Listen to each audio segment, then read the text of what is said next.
والبعد عنها هو المطلوب.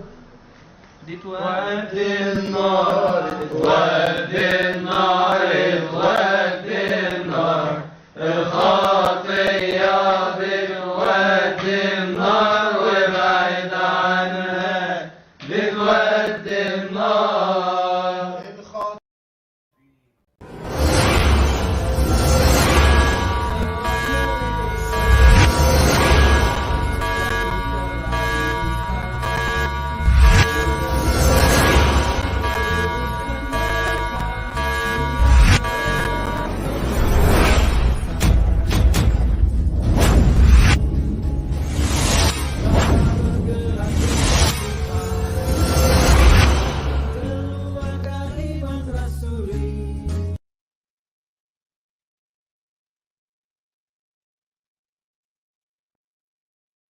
Indonesia.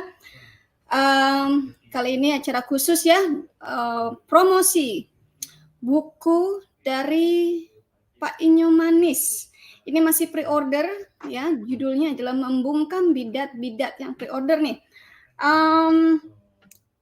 Tanya ini Mas Didit sudah ditaruh belum ini channelnya di atas ini? Belum.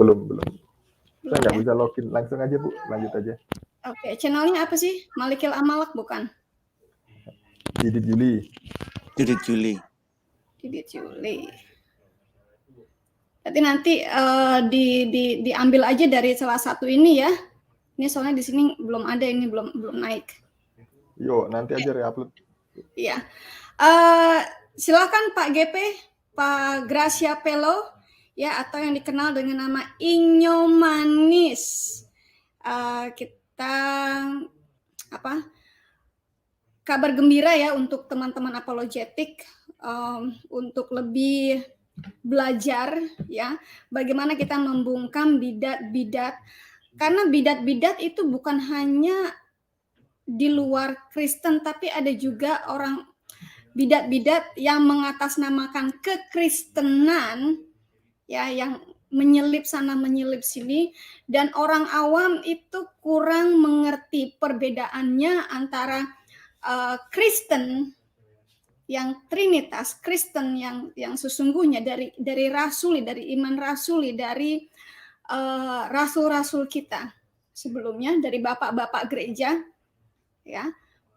Orang awam ini kurang mengerti. Nah, Pak Inyo Manis, Pak Gracia Pelo akan menjelaskan secara detail ya mengenai bukunya dan bagaimana ordernya. Karena ini masih pre-order ya. Silakan saya berikan kepada Pak GP.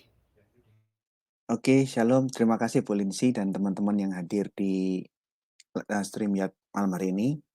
Saya ingin menjelaskan tentang buku ini. Buku ini secara historis, kronologisnya, ini buku yang pertama saya tulis di saat saya masih kelas semester 3. Jadi saya tulis waktu semester 3 STH, mengambil sarjana teologi.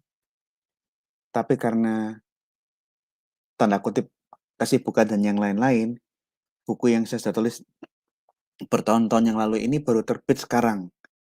Yang mana di dalam buku ini saya digerakkan dari tugas kuliah tentang dosen sejarah gereja meminta saya membuat suatu tulisan tentang konsili-konsili. Pada waktu saya buat mata kuliah tugas kuliah tentang konsili-konsili, saya bilang dalam hati, kalau saya bikin tugas asal-asalan, cepat. Tapi saya bikinnya agak lama, agak terlambat, tapi detail. Setelah saya lihat agak detail, terus saya mikir kenapa ini nggak dijadikan buku. Singkat cerita akhirnya bukunya selesai, yang belum diedit, sudah dapat ISBN, tapi nggak pernah saya urus, baru kemarin saya selesaikan dan siap naik cetak. Di dalam buku ini, saya mencatat, mengulas tentang sejarah konsili ekumene pertama di dunia. Tolong kena PPT-nya, Bu. Kedua.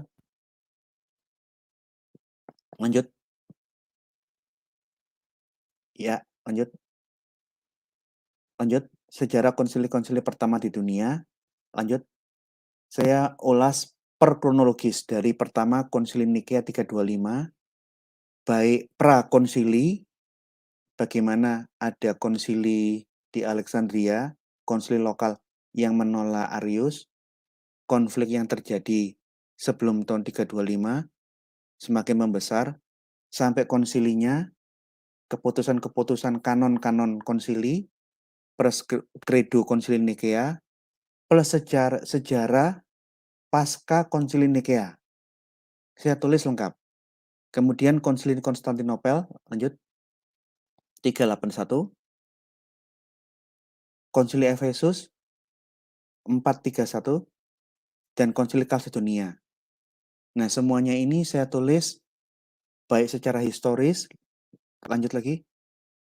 Lanjut, Bu. Lanjut. Jadi saya tulis buku ini dasarnya historis. Kenapa saya memberikan data sejarah yang lengkap? Karena pada waktu saya nulis buku itu, waktu saya masih kuliah semester 3, sekolah mau ngambil STH, di zaman itu sudah terlalu banyak, waktu itu hanya fitnah dan caci maki pihak polemikus muslim yang memfitnah tentang konsili Nikea. Saya jengkel banget melihat tulisan-tulisan polemikus muslim yang tidak based on the history, hanya asal ngomong. Akhirnya saya menulis ini, tujuan awalnya ingin membungkam fitnah-fitnah para polemikus muslim tentang konsili Nikea yang asbun, asal mangap. Tapi di dalam perkembangannya terakhir ini saya lihat, caci maki dan fitnah-fitnah dari polemikus muslim tentang konsili Nikea yang selama ini saya lihat dari polemikus muslim, ternyata itu dipakai oleh Yohanes, Saksi Yehova, Unitarian. Akhirnya dari dasar historis ini, saya tunjukkan banyak hal fitnah-fitnah yang dilakukan oleh pihak-pihak polemikus muslim dan Yohanes.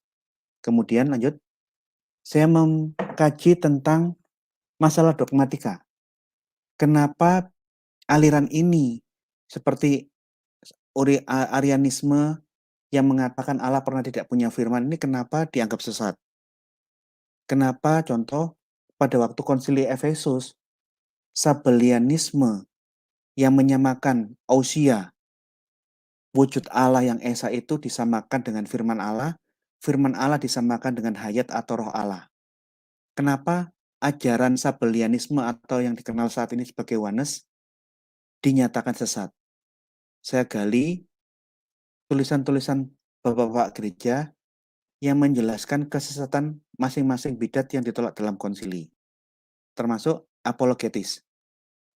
Lanjut, kajian apologetika, saya memberikan bekal panduan kepada semua orang-orang yang membaca buku saya.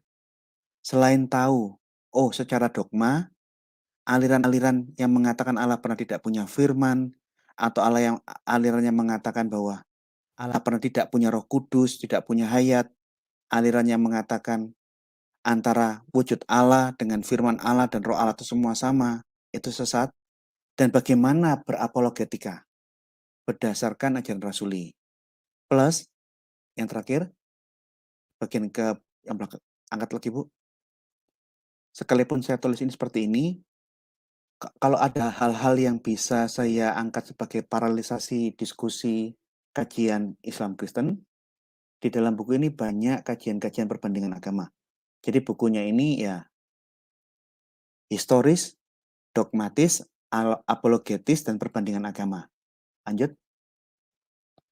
Yang ingin saya sampaikan tentang kebohongan-kebohongan polemikus Muslim dan Oneness dan Saksi Yehova. Banyak catatan dari pihak yang teraniaya, yang dipukuli, yang disembelih, yang dibunuhi, yang tidak terungkap, yang saya ungkap semua di dalam buku ini. Kenapa? Lanjut. Karena bagi saya, catatan dari pihak yang dibunuhi, yang dipukuli, yang disiksa, yang dipenjara, dan disembelih kepalanya, itu wajib ditampilkan dalam kajian sejarah. Karena kalau kita hanya menampilkan dari pihak yang pemenang, pihak tertentu, penguasa, penindas, maka kecenderungannya membenarkan apapun yang dilakukan.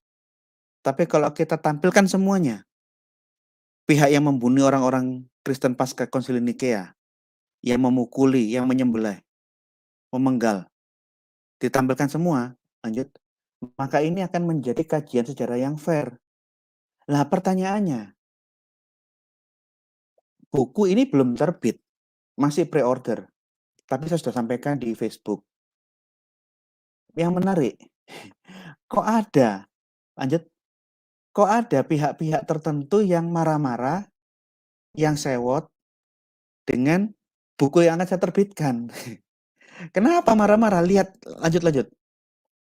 Saya duga mereka itu marah-marah, caci maki atau bereaksi yang tidak wajar karena mereka mungkin sudah tahu buku, kajian-kajian, catatan-catatan sejarah yang jarang diungkap di publik yang akan saya ungkap di buku saya ini akan mempermalukan mereka. Karena selama ini pihak polemikus Muslim dan bidat-bidat Wanes gencar berbohong tentang fakta-fakta yang terjadi. Nah, di dalam buku ini saya ungkapkan semua.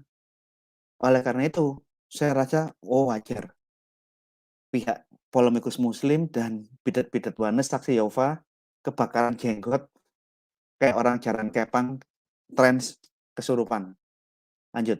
Nah, di dalam buku ini saya tidak lengkap, tapi saya kutipkan kanon-kanon keputusan konsil yang penting-penting.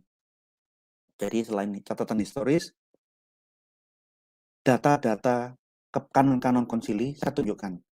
Dan saya buktikan, tidak ada satu kanon konsili pun di dunia. Dari Nikea, Efesus, Konstantinopel, atau Kalsedonia yang membahas Tritunggal. Tidak ada. Konsili Nikea tidak ada satu komisi yang membahas tentang Tritunggal. Dari puluhan kanon-kanon Konsili Nikea, tidak ada satu kanon yang membahas fokus Tritunggal. Tidak ada. Yang ada, mereka membahas bahwa ajaran Allah pernah tidak punya firman yang diajarkan saksi Yehova, Unitarian, ataupun Joshua Tewu, itu adalah ajaran sesat. Kanon-kanon konsili-konsili semua mempertahankan bahwa Allah itu Esa, Sang Bapa itu Esa wujudnya. Di dalam Allah yang Esa berdiam kekal firman-Nya. Allah tidak pernah bisu, Allah tidak pernah tidak punya firman seperti ajarnya Joshua Tewu, Saksi Yehova, dan Unitarian. Kemudian Allah yang Esa itu selain memiliki firman-Nya secara kekal, dia memiliki roh atau hayatnya secara kekal. Ketiganya ini ada di dalam satu substansi, ada di dalam satu esensi, ada di dalam satu entitas. Oleh karena itu, saya harus tunjukkan di dalam buku itu sebagian kanon-kanon konsili, keputusan konsili, tidak pernah ada konsili yang membahas tentang Tritunggal. Ini yang akan mempermalukan Muslim, polemikus Muslim yang suka memfitnah, termasuk bidat-bidat Wanes dan Saksi Yehova. Contoh, Sanihur Munir pernah dipermalukan oleh Pak Esra Soru di saat dalam suatu perdebatan. Sanihur Munir mengcopy paste berita hoax bahwa Konsili Nikea yang merapatkan, memikirkan, dan merumuskan Tritunggal. Esra Soru langsung memberikan buku notulensi sidangnya. Tolong Pak Sanihur Munir, kalau memang ada diskusi dan keputusan Konsili Nikea tentang Tritunggal, tolong buku lihat di keputusan kanon keberapa. Tunjukkan ke saya. Ini notulensi sidangnya. Tunjukkan di mana ada tulisan itu. Itu semua fitnah. Dan Sanihur Munir di dalam rekaman debat dengan Pak Esra Soru, dia langsung mati kata, nggak bisa ngomong, dan dia malu. Jadi, kalau kita mempelajari data sejarah berdasarkan dokumen-dokumen primer, notulensi sidang, keputusan-keputusan kanon, dan catatan pihak-pihak yang dibunuh, yang tertindas di zaman konsili-konsili tersebut, semua yang dibilang oleh polemikus Muslim dan bidat-bidat Saksi Yehova, Unitarian, dan Wanes, itu semua omong kosong. Jalannya perdebatan sidang itu kita bisa baca dari notulensi. Yang ini saya saya tampilkan di dalam buku yang akan saya keluar. Termasuk pengakuan iman Credo. Kenapa dibuat pengakuan iman?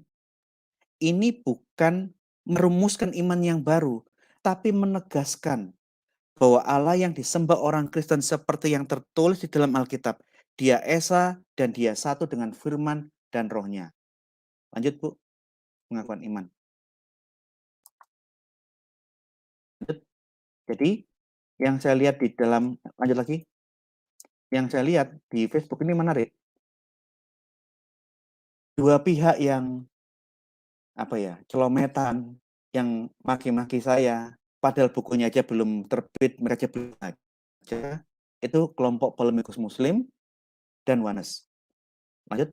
Jadi mereka yang ngedumel sesuatu yang mereka sendiri aja belum baca. Lanjut. Dia ngedumel mengarahkan orang jangan baca, padahal dia sendiri belum lihat. Jadi intinya ada semacam ketakutan dari kelompok anti Tritunggal dan polemikus Muslim tentang buku yang mengulas tentang catatan sejarah beserta notulensinya kepada publik. Jadi ada kayak semacam upaya jangan baca buku itu, kira-kira begitu. Lanjut. Ini contoh ya. Anda lihat sebelah kiri. Ini begitu saya tampilkan di Facebook saya, langsung diserang sama berbagai polemikus Muslim. Ada yang mengalihkan, ayo debat sama saya Sultan Garmala ini teman debat saya yang setia berdebat dengan saya dari kalau saya nggak ada kerjaan, saya nggak ngajar atau saya memang lagi luang, dia selalu menemani berdebat dengan saya. Hafiz Willis langsung bilang itu buku setan. Saya cuma geleng-geleng. Loh, kamu ini ngapain? Orang ini buku tentang sejarah konsili kekristenan. Lah kok wis maki-maki? Saya heran. Lanjut. Ini termasuk Kesia Chris. Ya, sudah yang ini. Kesia Chris ini tokoh Wanes. Dia dengan serampangan menuduh dalam pagan membungkam bidat itu maksudnya dia menuduh Tritunggal itu ajaran politeisme, ajaran penyembah berhala pagan ini yang membungkam bidat. Atau sejarah yang dibelokkan pagan Trinitas. Jadi dia langsung menuduh dengan suatu omong kosong. Padahal dia belum lihat bukunya. Belum baca. Di mana buku saya ini saya tampilkan data-data orang abad keempat pasca konsili Nikea yang sedang mengalami penindasan. Jadi akhirnya saya memberi bersoal jawab dengan Kesia Chris karena dia memang kelompok Wanes Sabellianisme. Saya tegaskan di dalam chat saya dengan dia bahwa Yesus di dalam Alkitab itu membedakan antara dirinya dengan Bapa. Sekalipun Yesus mengakui bahwa antara dirinya sebagai firman Allah, Sang Putra, itu satu dengan Sang Bapa. Namun, Yesus yang sama mengatakan antara dirinya, Sang Putra, Sang Anak, dengan Sang Bapa itu bisa dibedakan. Berbeda tanpa terpisahkan. Di dalam Yohanes 5:22, di dalam debat saya dengan Kesia Chris di wall saya mengenai buku ini, Bapa tidak menghakimi siapapun, melainkan telah menyerahkan penghakiman itu sepenuhnya kepada anak. Terus saya tanya, Kesia Chris, bidat Wanes, Yesus ngomong yang seperti ini, ucapan Yesus kamu lawan, pantas saja kamu ngelawan ucapan Yesus karena kamu memang bidat. Lanjut. Nah terus ada yang nanggepin, turun. Wiro Sableng tadi. Enggak, belum. Yang di atasnya tadi, Bu, kelewatan. Yang di atasnya, Bu. Sebelum ini. Ya. Wiro Sableng ini teman, ini fake account. Dia teman orang Kristen mungkin. Dia menimpali. Saya mau mengeluarkan bukunya belum terbit, tapi setan pada marah-marah. Ayo, siapa yang saya tanya, ayo. Jadi ini menarik. Jadi buku saya ini belum terbit, tapi sudah banyak reaksi yang tidak wajar, berlebihan terhadap bakal buku yang saya keluarkan. Oke, lanjut Bu. Kemudian saya juga ingin di dalam Facebook saya bukan hanya berdebat, tapi saya juga ingin mengajari orang-orang, teman-teman yang berkawan dengan saya untuk melihat bagaimana bersoal jawab melawan bidat. Yang mana ini semua saya tulis di dalam buku saya. Saya tunjukkan ke dia. Kesia Chris, Yesus tidak pernah mengatakan satu ayat pun, Bapa adalah saya atau Roh Kudus adalah saya. Setiap kali Yesus mengatakan Bapa dan Roh Kudus, dia selalu menggunakan kata ganti dia, he. Lanjut. Itu Yohanes 14:16. Aku, Yesus, akan minta kepada Bapa, and he will. Bapa diberi kata ganti bukan aku. Bapa itu dia, he. He will give you seorang penolong yang lain. Bapa, kata Yesus adalah dia, bukan saya. Supaya ia menyertai kamu. Ia yang kedua, ini merujuk kepada penolong, yaitu Roh Kudus. Jadi di dalam ayat ini, Yesus mengatakan baik Bapa dan Roh Kudus, dua-duanya adalah dia dan bukan saya. Saya menjelaskan mengenai hal ini, saya hanya mengutip tulisannya Epipanius. Epipanius menjelaskan tentang kata ganti yang dipakai Yesus, di mana Yesus membedakan antara firman Allah dan Allah itu berbeda. Sekalipun firman Allah itu satu di dalam substansi Allah yang esa. Oke. Lanjut.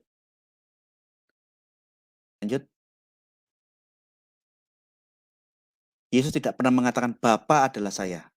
Yesus tidak pernah mengatakan Roh Kudus adalah saya. Tidak pernah. Selalu mengatakan Bapa adalah dia, Roh Kudus adalah dia. Oke, lanjut. Jadi ini orang Muslim, teman saya juga. Dia selalu mendukung apapun yang Kesia tulis, itu dikatakan Kesia yang benar. Suatu saat dia nulis bahwa di postingan itu dia mengatakan, saya ini pemarah. Terus saya jelaskan ke Eni. Saya marah sama Kesia kapan hari itu, ya wajar. Karena Kesia Bidatwanes ini mengatakan bahwa Yesus itu melakukan laisan hara, mulut jahat. Di dalam Yudaisme, orang yang laisan hara itu mulut kotor, mulut lancang, mulut kampungan yang tidak berpendidikan. Lah, siapa yang enggak marah? Siapa yang enggak marah? Yesusku, kata Kesia pemimpin Bidatwanes. Ini entah pacar atau suami istrinya Luga Tambunan, karena dia bilang saya ini miliknya Luga Tambunan. Miliknya Luga Tambunan itu apakah istrinya atau pacarnya saya nggak tahu. Tapi Kesia yang mengaku sebagai miliknya Luga Tambunan mengatakan Yesus bermulut kotor, leson hara. Ya jelas saya emosi lah. Sejak kapan Tuhanku bermulut kotor, bermulut kampungan, mulut lancang, mulut yang tidak berpendidikan, mulut yang tidak punya adat? Ya saya marah lah. Kalau kamu mengatakan Yesusku itu kampungan, lancang, mulut kotor, tidak punya adat, mulut jahat, leson hara. Kamulah yang mulutnya jahat, bukan Yesusku. Belajarlah kepadaku karena aku ini lemah lembut dan rendah hati. Firman Tuhan mengatakan Yesus itu lemah lembut dan rendah hati. Andai kata dia marah dalam konteks menegur dosa, iya. Tapi dia bukan bermulut kurang ajar, lancang, dan tidak punya adat. Lanjut. Jadi saya jelaskan di dalam post pada waktu si Eni mendukung Yohanes, saya jelaskan. Ya memang saya marah sekali sama Kesia. Masa Tuhan Yesusku dikata-katai sebagai orang yang bermulut yang rendah semacam itu. Kemudian salah satu ciri khas Bidatwanes Kesia ini, suatu saat dia berdiskusi dengan saya, ini ngawur banget. Tingkat kengawurannya ini sudah tidak wajar. Ngawuri raumum dalam bahasa Jawa. Tingkat kengawurannya ini sudah tidak wajar. Dia ngotot bahwa di dalam huruf Ibrani tidak ada kata W, karena saya mengatakan wow itu ya wow atau vav. Dia mengatakan tidak ada huruf W. Terus dia memberikan penjelasan yang konyol. Saya ngotot, ya enggak bisa. Huruf yang kayak begini nih, ini dibaca wow atau dibaca vav, tergantung dialeknya. Ini wow ya betul, dibilang vav ya benar, ini perbedaan dialek. Dia mengatakan tidak ada huruf wow. Itu bacanya wow. Ngawur banget. Sampai akhirnya saya screenshot tentang Hebrew alphabet dari Google, saya tunjukkan. Ini loh Hebrew alphabet. Ada penjelasan huruf ini yang kayak kail tegak berdiri, itu bisa dibaca wow atau vav. tergantung dialeknya. Dua-duanya betul, tergantung dialek. Wow, terus saya guyon. Bukan wow, tapi awu. Tak bikin guyonan. Ngawur si apa namanya, Bidat Wanas, dia itu kurang berpendidikan, kurang ilmu, sombongnya minta ampun, kemudian caci makinya dan kemampuan memfitnahnya tentang kekristenan rasuli itu luar biasa. Jadi wajar banget kalau dia ketakutan dan bereaksi dengan akan terbitnya buku yang akan saya terbitkan ini. Wajar, saya memahami kewajarannya. Lanjut. Selain Keisha itu nggak buta huruf, nggak ngerti bahasa Ibrani, tapi belagak paling ngerti. Dia mengatakan Yesus itu bermulut kotor, lisan hara, mulut jahat, mulut kampungan, mulut yang tidak punya tentu saya emosi. Kurang ajar banget ya, mulutmu keterlaluan sampai berani mengata-ngatai juru selamatku seperti itu. Kamulah yang nggak punya adat, kamu yang mulutnya kotor, kamu yang mulutnya jahat, bukan Yesusku. Jadi saudara-saudara, saya buka pre-order karena memang untuk mempercepat penerbitan ini, jadi saya tidak meminta sumbangan gratis. Andai kata ada nyumbang pun, dari pihak saya akan menghargai dalam bentuk pre-order dan saya akan minta persetujuan uang yang Anda kirimkan ini bukunya ingin disumbangkan kemana. Keuntungan pre-order itu saya akan memberikan diskon besar sekali untuk selamanya. 50% dari harga buku. Lanjut.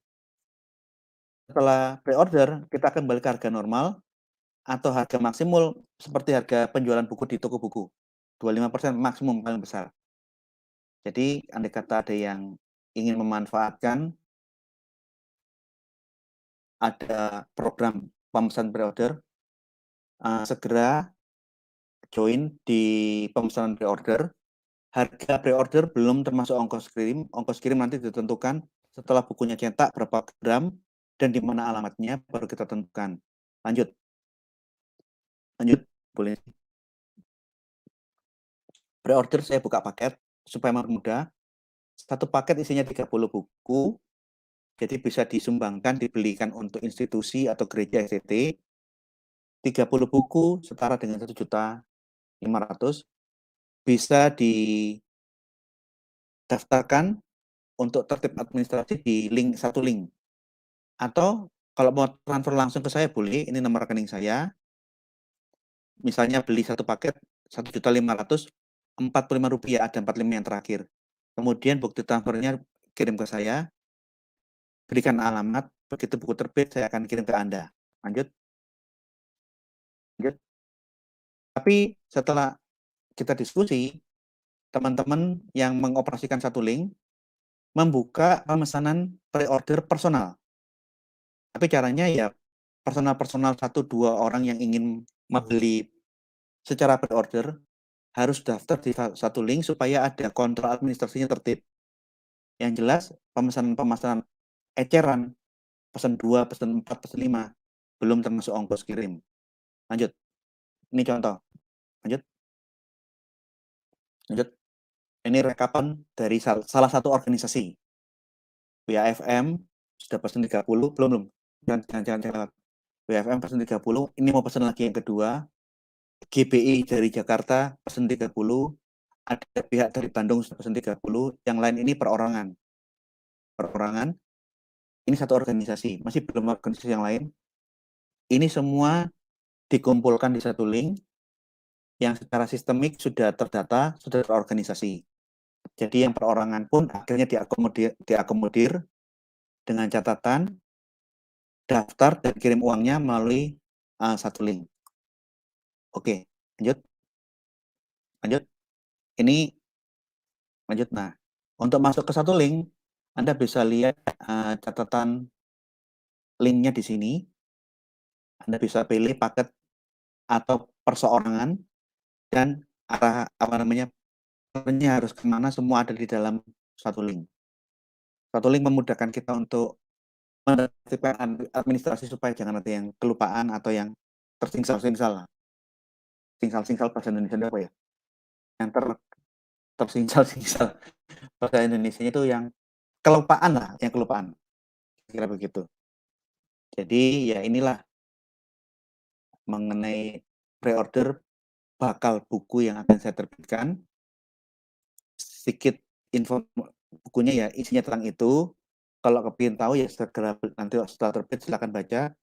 Karena di sana saya akan mengulas banyak data sejarah, kajian dogmatis, kajian eksegetis, kajian apologetis, termasuk perbandingan agama untuk konteks di dalam kajian yang diperlukan. Terima kasih. Kira-kira gitu. Nggak dengar Bu, masih unmute. Masih unmute. Oh iya. Kita akan minta pendapat Ibu Sofi ya. Silakan Bu Sofi. Bu Sofi. Ya, sembari menunggu Ibu Sofi mungkin lupa. Saya lupa naikkan.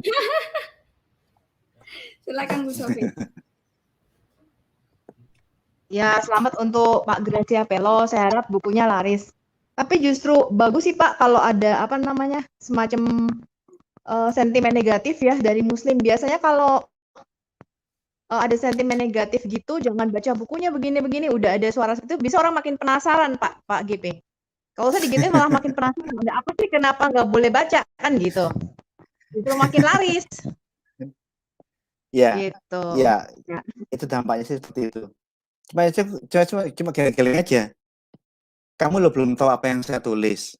Lah kok sudah marah-marah kan ya aneh itu.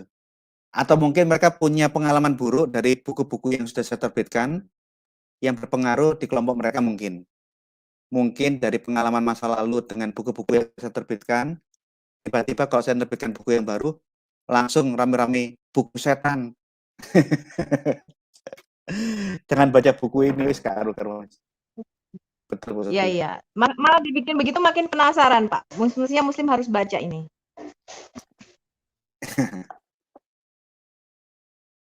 Bude Fadila.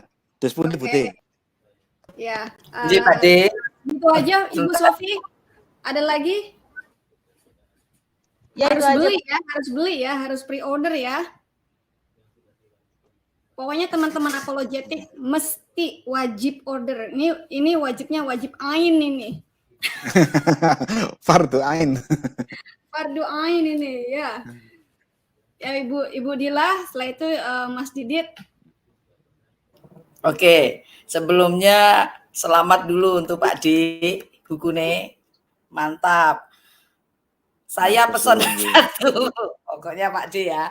Tapi memang benar sih Bu Sofi bilang, orang kita itu kan selalu kalau ada sentimen negatif itu yang paling viral. Ya Pak D, mungkin dengan begini kan banyak orang yang beli buku dan banyak orang dicerahkan dengan isi buku nih. Yang penting kan itu. Selamat nggih Pak D. Maju terus, semangat Pak D. Thank you. Karena saya tuh gemes sejak saya kuliah semester 3, saya nulis buku ini karena saya gemes. Ini orang-orang ini ngomong fitnah yang tidak ada data sejarahnya ya, kok pede dan buku-buku yang mengakomodir fitnah-fitnah yang tidak ada alasannya ini terlalu banyak. Loh ya kok mau-maunya mengeluarkan uang sekian banyak menerbitkan buku-buku fitnah. Lah masa saya yang tahu dokumen abad pertama, abad ketiga, abad keempat, kelima, keenam, yang punya kutipan-kutipan asli notulensi sidang, kok nggak bereaksi? Akhirnya pada waktu saya semester 3, saya buat tugas kuliah ini, dari awal saya tuh nulis, in the beginning was gergeten. Jadi, saya nulis itu karena saya gergeten. Karena saya gergeten itu semangat. Saya semangat nulis. Begitu saya nulis, dosen saya kaget. Tugas kuliahnya kan orang paling 5 halaman sudah cukup. Saya kerja itu kira-kira 40 halaman, paling 50 halaman. Kayak mau bikin skripsi. Terus saya lihat, kok lengkap ya? Kenapa nggak sekalian tak jadikan buku? Jadi ya, saya nulis buku ini ya, in the beginning was gergeten. Saya nulis gara-gara saya gergeten. Monggo Mas Didit, terus Mas Didit, pendapatnya Mas Didit. Shalom, Silakan. selamat malam semuanya.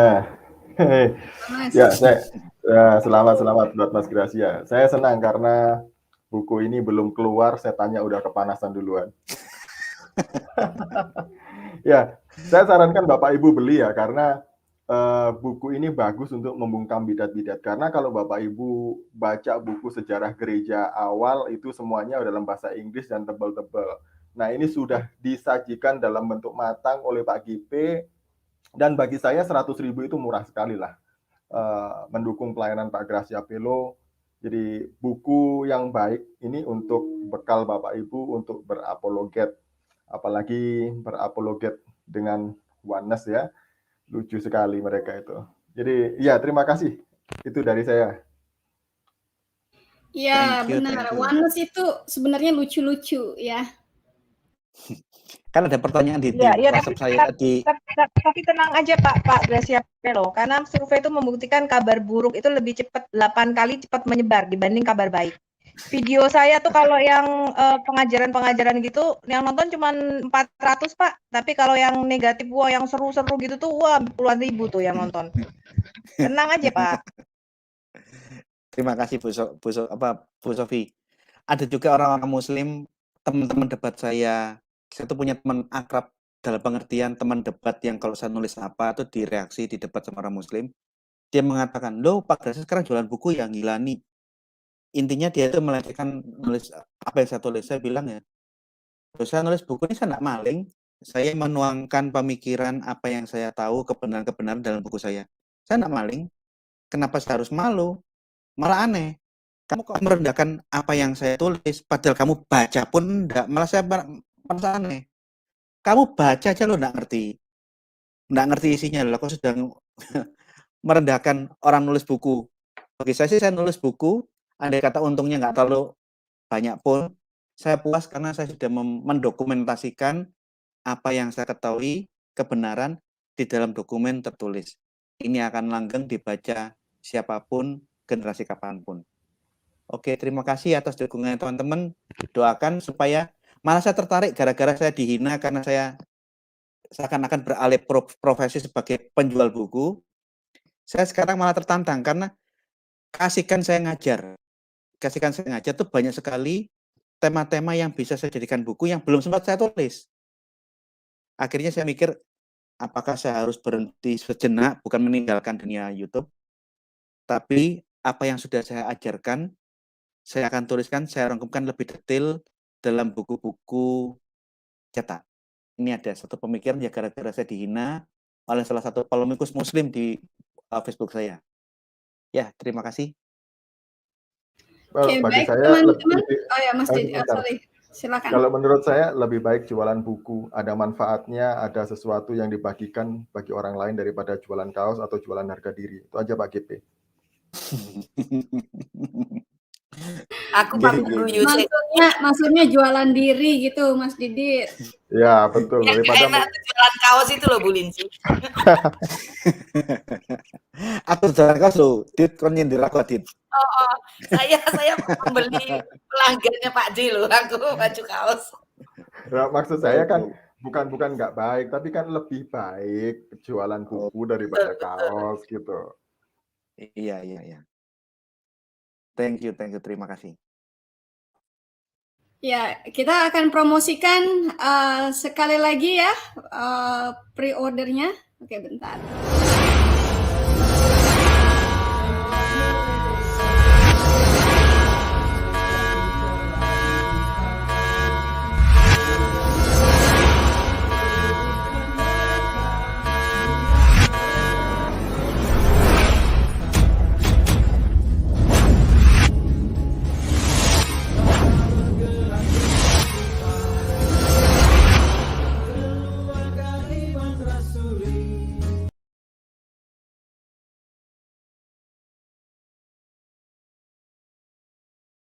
Sorry, teman-teman jangan lupa ya. Ini kalau sekarang kan Jumat di Indonesia, Jumat malam di Indonesia ya. Jangan lupa Sabtu pagi, setiap hari Sabtu kita ada Bible Study bersama Brother Osama Dakdok. Kita memasuki ke Matius yang keempat, Matius chapter keempat. Dalam bahasa Inggris, maaf saya tidak terjemahkan karena ini International Bible Study buat teman-teman yang berminat, yang ingin ikutan Bible Study ya, simak dulu.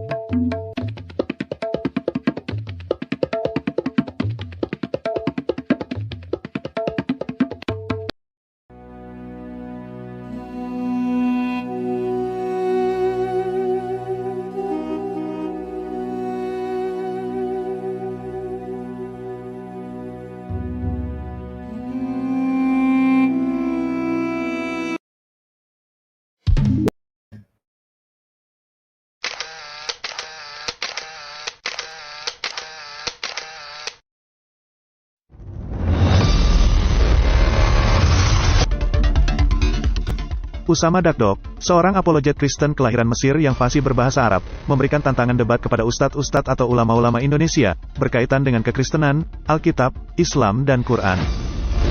And I am willing to debate any Muslim scholar about the whole of the story of the Quran. Not just Joseph's story, but the rest of the stories of the Quran. The story of Joseph is the best of the stories of the Quran. I can talk about Noah, I can talk about Abraham, I can talk about Moses, I can talk about David, I can talk about Alexander the Great, but I am willing to do the best of the Quran, as it is written in chapter 12, verse 3. Apakah Anda salah satu dari foto-foto ini? Ataupun bukan salah satu dari yang ada di foto-foto ini? Dipersilahkan menjawab tantangan dari Brother Usama Dakdok. Brother Usama Dakdok sangat berharap dapat bertukar pikiran dan bertukar argumen dengan Anda. Kami akan akhiri dengan sebuah pantun.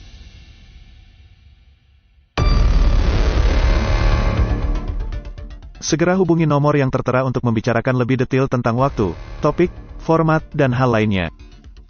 Catat nomornya, 1-438-424-5448. Tiada kesan tanpa kehadiranmu.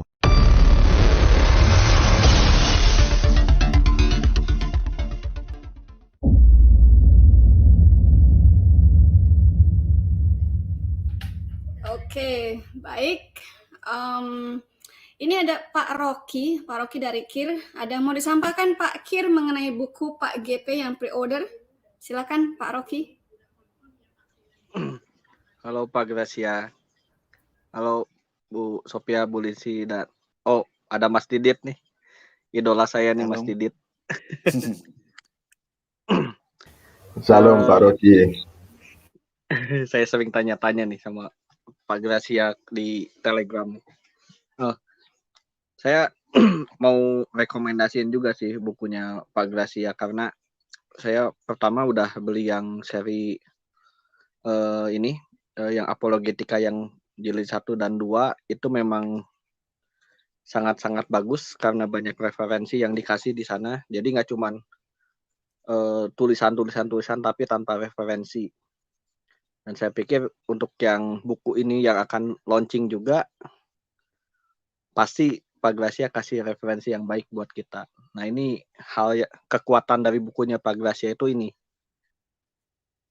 Jadi teknik-teknik apologetika yang jilid pertama, jilid kedua itu dipenuhi dengan referensi. Nah, saya juga memang udah berterima kasih nih sama Pak Gracia dulu.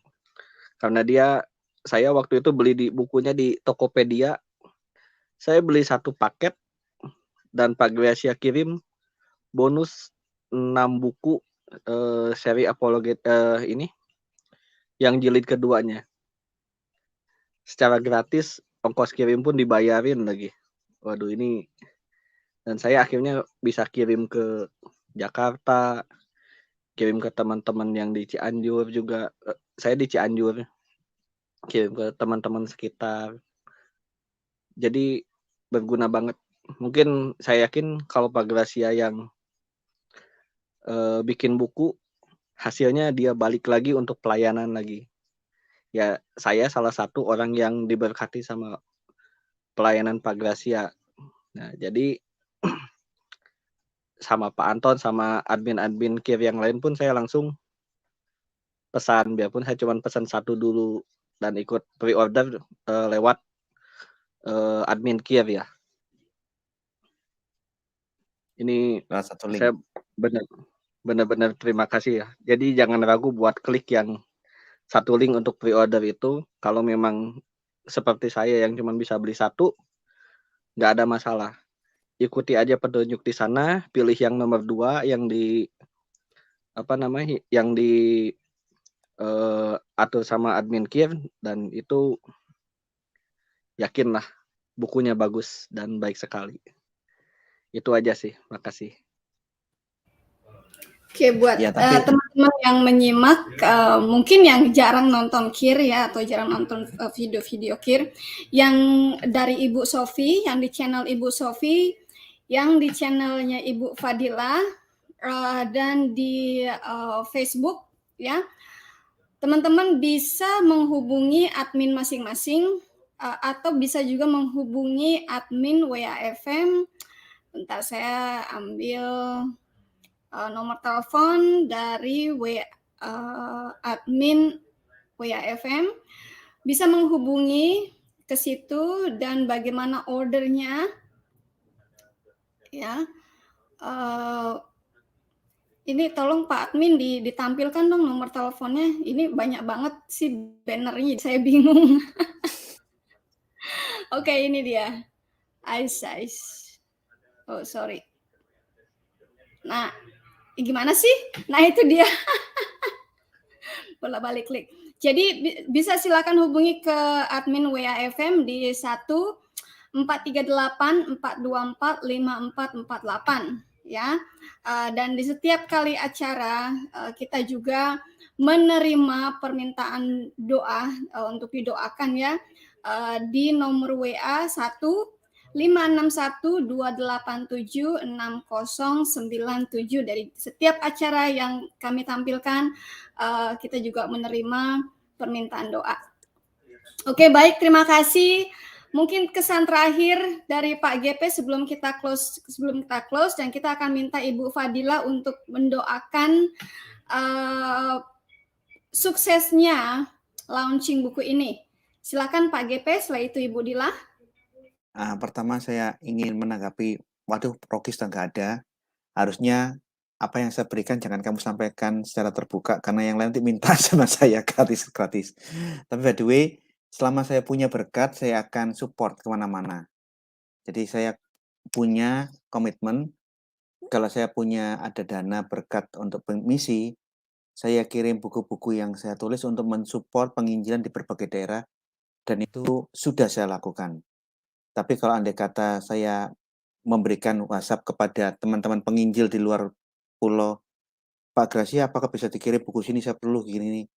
Kalau sampai saya ngomong, tunggu saya ada berkat ya, Bu ya mengerti. Karena ada beberapa orang, saya kabari, dia minta terus apa yang buku-buku yang saya tulis, saya kabari, tunggu saya ada berkat. Tanya terus sampai akhirnya jengkel, saya nggak jawab WhatsApp-nya dia. Karena Pak, mungkin kalau itu mungkin bisa hubungi WAFM, Pak. Kita bisa bantu. Oh iya Bu.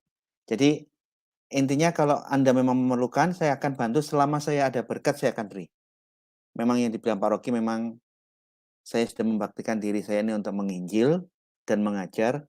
Saya akan menekuni panggilan saya, dan saya tidak pernah berpikiran untuk menjadi pendeta, karena itu bukan talenta dan passion saya. Sampai akhir hayat saya akan jadi pengajar, apologet, ya seperti inilah. Terima kasih, tolong bantu doanya. Monggo Bude doakan saya dan kawan-kawan yang lain yang berapologet. Bude Fadila. Pak J. Terima kasih. Bismillah wal ibu waruh kudus alilahu wahid. Amin. Alhamdulillah lil abi wal ibnu waruhul kudus al anwa kullu awani wa dahari duhur. Amin. Ya Rabbi irham, ya Rabbi irham, ya Rabbi barik. Amin. Terima kasih Bapak, terima kasih Tuhan kami. Pada malam hari ini kami bersatu hati Tuhan untuk memberitakan kabar baik akan terbitnya buku dari saudara kami Tuhan yang sangat luar biasa Engkau pakai Tuhan, kiranya buku dari beliau ini bisa menjadi berkat dan bisa menjadi pengajaran yang luar biasa buat kami umat Kristen dan buat orang-orang yang belum mengenal Engkau Tuhan, agar mereka tahu bagaimana kehakikatan sebenarnya Tritunggal murni. Terima kasih Bapak yang baik, Kau berkati terus Bapak Gracia Pelo Tuhan, Kau berkati Bu Linsi, Bu Sofiatul serta Pak Didit Yuli Tuhan, pelayanan mereka, keluarga mereka, Kau buat sempurna berkat yang daripadamu Tuhan, berkat kesehatan, perlindungan yang sempurna, Kau berikan Tuhan kepada keluarga mereka Tuhan. Terima kasih Bapa yang baik, terpujilah namamu di dalam nama Tuhan kami Yesus Kristus. Hamba serahkan pelayanan kami semua ke dalam tangan pengasihan-Mu. Sebelum saya tutup, mari kita sama-sama bersatu hati berdoa Bapa kami. Abanallazi fis samawati liyataqaddas ismuk liyati malakutuk litakum masyiatuk kama fis samai kadzalika alal ard khubzana allazi lil ghad atina al yawm waghfir lana dzunubana kama naghfir nahnu aidan lil mudzibina ilaina wa la tudkhilna fi tagribah lakinna najina minasyirir wa bil masihi yasu rabbuna li anna laka al mulk wal quwwah wal magdu ilal abad. Amin. Terima kasih Tuhan Yesus. Haleluya. Amin. Salam Trinity. Yuk teman-teman. Jangan lupa order ya, jangan lupa order bukunya. Buat teman-teman apologetik wajib ain ya. Kalau buat teman-teman yang pengen banget punya bukunya tapi duitnya nggak ada ya, silakan hubungi Pak GP atau hubungi WAFM ya. Tapi jangan memanfaatkan situasi ya. Oh mentang-mentang bisa nih minta terus gitu kan. Usaha dulu. Kalau memang benar-benar nggak ada, terutama buat teman-teman pelajar, mahasiswa nih yang memang koceknya tipis atau pas-pasan ya. Saya juga hidupnya pas-pasan sih ya. Pas butuh pas ada. Bisa hubungi WAFM, admin WAFM, atau bisa hubungi Pak Gracia Pelo. Ya, kita akan bantu. Salam Trinity, Tuhan memberkati kita semua. Amin.